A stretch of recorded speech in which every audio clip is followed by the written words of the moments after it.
Hello friends, welcome to my channel truth of share market. So discuss कर लेते हैं Nifty bank Nifty for 8 January 2024। देखो आज movement जो हुआ था काफ़ी ज़्यादा वोलेटाइल था। मार्केट ऊपर गया, फिर नीचे आया, एकदम शार्प प्रॉफिट बुकिंग, फिर वापस ऊपर गया एंड फिर वापस नीचे आया ना। फिर लास्ट में थोड़ा सा बाइंग आपको देखने को मिली है। तो अच्छा खासा मूवमेंट मार्केट ने दिया यार एज ए ट्रेडर। अब क्या सर्टेन लेवल जो कल हमने डिस्कशन किया था एग्जैक्टली अगर आप देखेंगे तो चार्ट में वहीं से रिवर्सल हुआ था, है ना। बैंक निफ्टी की बात करें तो एग्जैक्टली यानी उसी पॉइंट को टच किया और वहीं से रिवर्सल हुआ था जिसके ऊपर हम बुलिश होने की बात कर रहे थे।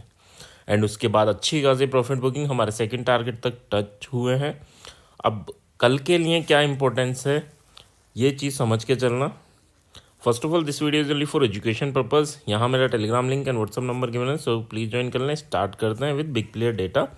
देखो 5 जनवरी यानी आज का डेटा है एंड आज के डेटा में क्या इंपॉर्टेंट चीज़ें निकल के आ रही हैं। Cash market once again buying and DIIs ने सेलिंग की है। एफआईएस इंडेक्स फ्यूचर में बाइंग किए एंड स्टॉक फ्यूचर में सेलिंग की है। तो ये इन दोनों चीज़ों को आप अवॉइड कर सकते हैं। जितना इन्होंने इंडेक्स में बाय किया उतना ही ऑलमोस्ट स्टॉक फ्यूचर में सेल कर दिया।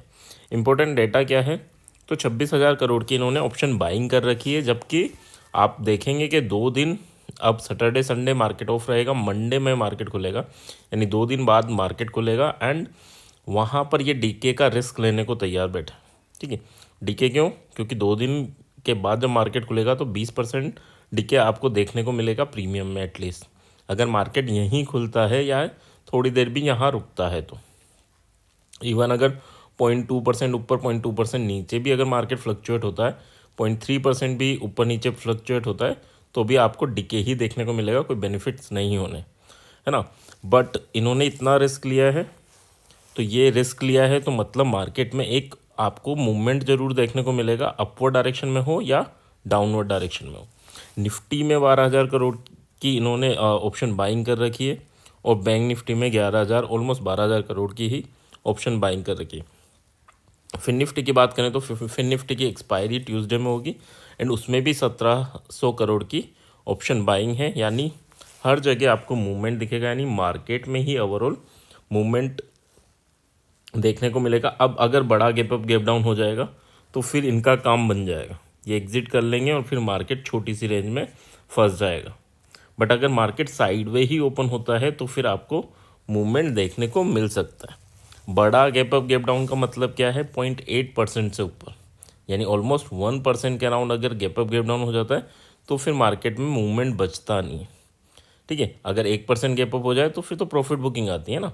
ऊपर हो जाएगा तो प्रॉफिट बुकिंग आएगी, नीचे हो जाएगा तो भी जो सेलर्स हैं वो अपना प्रॉफिट बुक करेंगे। ठीक है, तो इस चीज़ को समझ के चलना। अगर साइडवे खुलता है तो फिर आपके पास एक काफ़ी अच्छा मूवमेंट पॉसिबल है अपवर्ड या डाउनवर्ड डायरेक्शन में।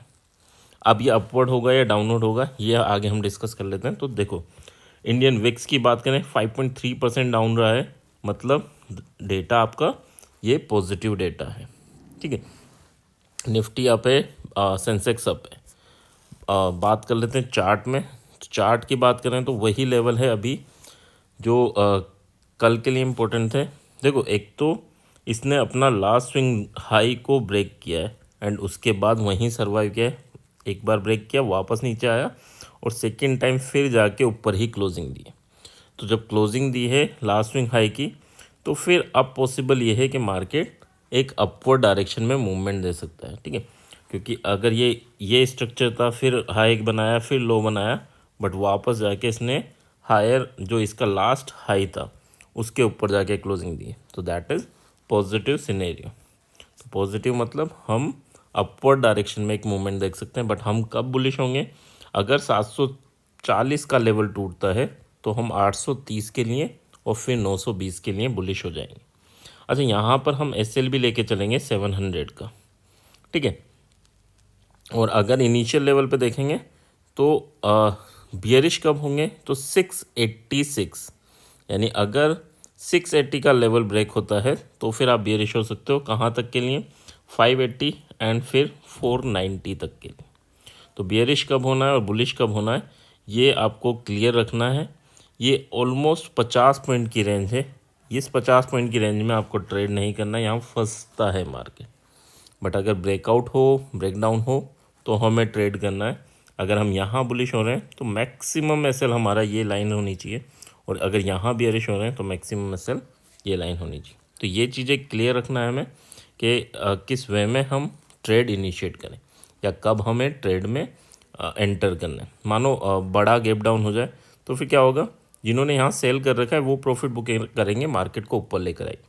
बड़ा गैप अप हो गया, जिन्होंने बायर्स जो हैं उन्होंने अपना क्वांटिटीज़ जो बाय कर रखी हैं तो वो प्रॉफिट बुक करेंगे, और जब प्रॉफिट बुक करेंगे मतलब बाय कर रखी थी तो सेल करेंगे, और सेल करेंगे तो मार्केट नीचे आएगा।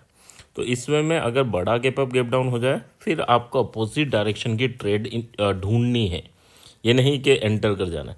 बट हाँ, चाहे 1 मिनट की कैंडल लगाओ, 5 मिनट की लगाओ, बट जब तक कैंडल आपको एंट्री नहीं दे बियरिश में या बुलिश में, तब तक एंटर नहीं करना अगर बड़ा गैप अप और गैप डाउन हो जाए, ठीक है। बट अपोजिट डायरेक्शन की ढूंढनी है, सेम डायरेक्शन की नहीं, है ना। नेक्स्ट अगर हम बात करें बैंक निफ्टी के लेवल की, तो कल भी यही चार्ट मैंने शो किया था, अगर आपको याद है। ये ऑलमोस्ट यहाँ क्लोज हुआ, है ना, और उसके बाद देखो हमारे लिए यही लेवल था 48,380। ये लेवल कहाँ से निकल के आया था हमारे पास, यहाँ से निकल के आया था। अगर इसके ऊपर जाता है और थोड़ी देर सर्वाइव करता है तो हम बुलिश हो जाएंगे, और नीचे सर्वाइव करेगा तो फिर मार्केट में बियरिशनेस आपको देखने को मिलेगी। और ऑप्शन चेन भी कल के डिस्कशन में, कल का वीडियो ऑनलाइन पड़ा होगा, कल के डिस्कशन में यही था कि अगर मार्केट में 48,000 पर कॉल राइडर बैठे हुए तो वो हटे नहीं थे, तो ये डिस्कशन भी उसमें ही हुआ था, ये पॉइंट भी, कि मार्केट 48,000 को एक बार टेस्ट ज़रूर करेगा। मार्केट ने वही किया, 48,000 को टेस्ट भी किया और उसके नीचे भी गया, कहाँ तक, 47,827 तक। बट उसके बाद मार्केट ये लेवल भी कल ही आपको गिवन था, बट आज के लिए भी क्यों है, क्योंकि कल यहाँ क्लोजिंग थी, आज भी ऑलमोस्ट वहीं क्लोजिंग दी है बैंक निफ्टी ने। तो 48,375 वंस अगेन इसके ऊपर निकलता है तो ही बुलिश होंगे। कहाँ तक के लिए, 48,600 एंड देन 48,950, यानी 49,000 आपको फिर एक ही दिन में देखने को मिल जाएगा अगर ये टूटता है तो, ये क्लियर रखना। और बियरिश कब होना है, तो 48,080 अगर नीचे फिर टूटता है तो फिर आपको 47,827 एंड देन 47,566 ये लेवल आपको देखने को मिलेंगे अगर मार्केट लोअर लेवल तोड़ता है। लोअर लेवल कौन से हैं, ये लेवल, ठीक है। तो मार्केट ने एक काफ़ी अच्छा मूवमेंट दिया, उसके बाद थोड़ी सी प्रॉफिट बुकिंग आई और वापस अब क्या है, इस हाई के हाई ये लगाने की कोशिश करेगा। अब ये 600 ऑलमोस्ट आई होप कि 48,900 तक की रैली आपको देखने को मिल सकती है इन फ्यूचर। बट हाँ, हम हमेशा एसएल यूज़ करेंगे और विदाउट एसएल हम कुछ वर्क नहीं करेंगे। तो अगर 375 पे हम बाय करते हैं तो 48,200 ये हमारा एसएल रहेगा, यानी इसके ऊपर अगर सर्वाइव करता है या फिर निकलता भी है और हम बाय करें तो 200 इज़ अवर एसएल, यहाँ पर हमें निकल जाना है।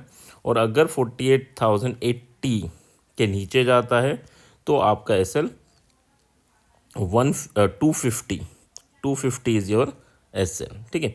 तो ये क्लियर रखना कि ये एसएल के बिना हमें वर्क नहीं करना, ठीक है। मार्केट है नो डाउट, इसके ऊपर क्या है, हायर चांसेस हैं कि ऊपर जाएगा, बट कुछ लोअर चांसेस, यानी 80% ऊपर जाने की उम्मीद है, तो 10% 20% भी सफिशेंट है। मार्केट में गलती से प्रॉफिट बुकिंग आए तो हम लेवल पे निकल जाएँ, छोटे से लॉस में निकल जाए, ठीक है। तो इस चीज़ का थोड़ा ध्यान रखना। अच्छा, आगे डिस्कस कर लेते हैं कि ऑप्शन चेन क्या इंडिकेट कर रहा है। तो ऑप्शन चेन की बात करूँ, 21,700 पे क्लोजिंग हुई है। यहाँ पर अच्छा खासा रेजिस्टेंस बिल्ड हो रखा है। 21,800 पर भी 58,000 का 58,92,000 है ना, 57,92,000 यानी ऑलमोस्ट 58 लाख का आपका ऑप्शन राइटर बैठा हुआ है, कॉल राइटर बैठा हुआ है। मतलब ये भी एक अच्छा रेजिस्टेंस है और ये भी एक आपका रेजिस्टेंस है। इसके बाद आपका 22,000 पे रेजिस्टेंस है। नीचे अगर सपोर्ट की बात करें तो पहला सपोर्ट 700 पे ही बिल्ड हो रखा है, एंड उसके बाद अगर सपोर्ट देखोगे तो 600, but strong support, last support जो हमारे पास है वो 500 है, यानी 500 तक की गिरावट पॉसिबल रहती है, बट हाँ 500 नहीं टूटना चाहिए, ठीक है। अब ऊपर रेजिस्टेंस और गैप अप या गैप डाउन की पॉसिबिलिटीज़ देखें तो यहाँ in the money put writer भी बैठे हैं और in the money call writer भी बैठे हैं, ठीक है। बट हाँ, यहाँ से कॉल राइटर एग्जिट किया है, तो यहाँ से जब कॉल राइटर एग्जिट किया है और एक यहाँ का पुट राइटर निकला है, ठीक है। तो ये दोनों ही चीज़ें, दोनों ही सिनेरियो क्या हैं कि इन्होंने कोई स्ट्रेटजी बिल्ड की है जिससे ये यहाँ एग्जिट किए हैं। ये आपको गैप अप या क्लियर डायरेक्शन नहीं दे रहा, ठीक है। ये आपको हमें क्या नहीं दे रहा, क्लियर डायरेक्शन नहीं दे रहा। हमें क्या करना है, अगर 21,800 पे मिलता है तो हम पुट बाय करेंगे with risk 30 rupees and target हमारा रहेगा 90 रुपीज़ का, ठीक है। और अगर नीचे की साइड कॉल कब बाय करेंगे, 600 पर आप कॉल बाय कर सकते हैं एंड 500 पे आप कॉल बाय कर सकते हैं। वंस अगेन यहाँ पर आपका रिस्क 30 पॉइंट ही रहेगा और टारगेट रहेंगे 70 पॉइंट्स के, ठीक है। पुट का और इसके अलावा ऑप्शंस क्या हैं, इसके अलावा 22,000 या 21,980 आपके पास सेकंड ऑप्शन रहेगा, 940 960 है ना। तो अगर वहाँ मिलता है तो फिर हम पुट ट्राई कर सकते हैं। वंस अगेन 30 पॉइंट टारगेट और 30 पॉइंट स्टॉप लॉस और 90 पॉइंट का आपका टारगेट रहेगा। तो 2 पॉइंट्स हैं जहाँ हमें कॉल बाय करना है और 2 पॉइंट्स हैं जहाँ हमें पुट बाय करना है। नेक्स्ट अगर बात करें बैंक निफ्टी की, तो बैंक निफ्टी की एक्सपायरी है वेंसडे में एंड यहाँ पर आज अगर आप डीके देखेंगे तो ऑलमोस्ट काफ़ी ज़्यादा डीके हुआ है प्रीमियम में, क्योंकि कल इन्होंने सेल कर रखा था बट आज इन्होंने बाय किया है। तो कल आपकी बैंक निफ्टी की प्रीमियम स्पाइक कर सकती हैं, ठीक है।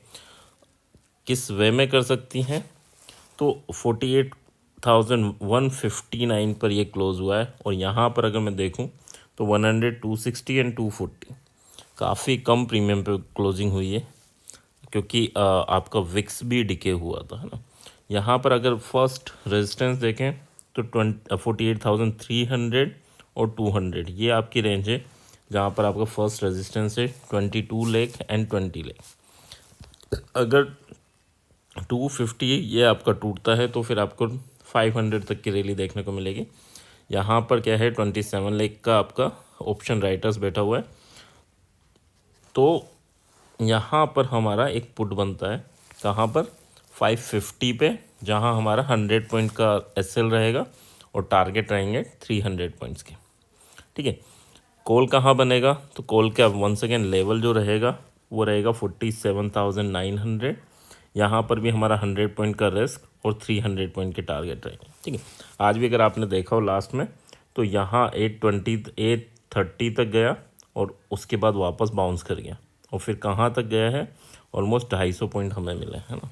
तो कल भी यही लेवल आपको मेंशन थे। तो यहाँ से अगर यहाँ पर किसी ने बाय भी किया होगा गिरते मार्केट में तो आपको 250 पॉइंट ईजीली मिले होंगे और जो 100 पॉइंट का एसएल है वो टच नहीं हुआ, है ना।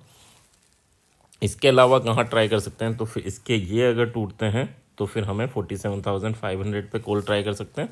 यहाँ पर भी हमारा रिस्क 100 पॉइंट का रहेगा और रिवॉर्ड हमारा 250 का रहेगा, ठीक है। तो कॉल के 2 लेवल हो गए जहाँ हम कॉल ट्राई कर सकते हैं। 500 पे पुट है और 48,930 के अराउंड आपको एक और जगह पुट का मौका मिलेगा। अगर ऊपर इतना ऊपर जाता है तो यहाँ पर एक प्रॉफिट बुकिंग आ सकती है एंड यहाँ पर भी आपका 100 पॉइंट का रिस्क एंड 300 पॉइंट के टारगेट रहेंगे। तो ये लेवल्स क्लियर रखना, किस लेवल पे हम बाय कर सकते हैं, किस लेवल पे हम सेल कर सकते हैं, है ना। यहाँ पुट बनेगा 500 पे पुट बनेगा, यहाँ कॉल बनेगा 900 पे और यहाँ 500 पे कॉल बनेगा। 4 लेवल्स हैं, 2 जगह कॉल 2 जगह put. I hope levels clear होंगे। अगर क्लियर हैं, चार्ट क्लियर होगा, डेटा क्या बोल रहा है, तो डेटा थोड़ा बुलिश तो है ना। मार्केट डेटा बुलिश है और मार्केट में जो विक्स डाउन हुआ है ना, विक्स डाउन हुआ है वो चीज़ बुलिश इंडिकेशंस ज़रूर है ना, अच्छा खासा है। और अगर विक्स डाउन हो रहा है तो मार्केट कंफर्टेबल है। इसमें 2 डिप आए हैं एंड डिप बाय हो रहे हैं तो कोई दिक्कत नहीं आ रही। एंड फ्यूचर में भी अगर डिप आते हैं तो आई होप बाय हो जाएंगे। बट अगर हमें इस टाइप के मार्केट में क्या है, अपना कैपिटल मैनेजमेंट ज़रूर करना है। मतलब कि आपका कैपिटल जो भी यूज़ कर रहे हैं उसको मैनेज करके चलना है कि हमारा रिस्क फिक्स रहे। अब रिस्क फिक्स करने का मतलब ये नहीं होता कि मैंने 100 रुपये की चीज़ लगाई ली और 2 रुपये का स्टॉप लॉस लगा दिया। स्टॉप लॉस आपका टेक्निकल होना चाहिए, उसके हिसाब से आप क्वांटिटी डिसाइड करो। स्टॉप लॉस टेक्निकल होना चाहिए, उसके हिसाब से हमें क्वांटिटी डिसाइड करनी है। स्टॉप लॉस अपनी मर्जी से फिक्स नहीं करने, ठीक है। तो स्टॉप लॉस जो टेक्निकल है वही होगा। Last swing low that is your stop loss for buying and last swing high that is your stop loss for selling. I hope यहाँ तक चीज़ें क्लियर होंगी। क्लियर हैं तो please like and comment. Thank you.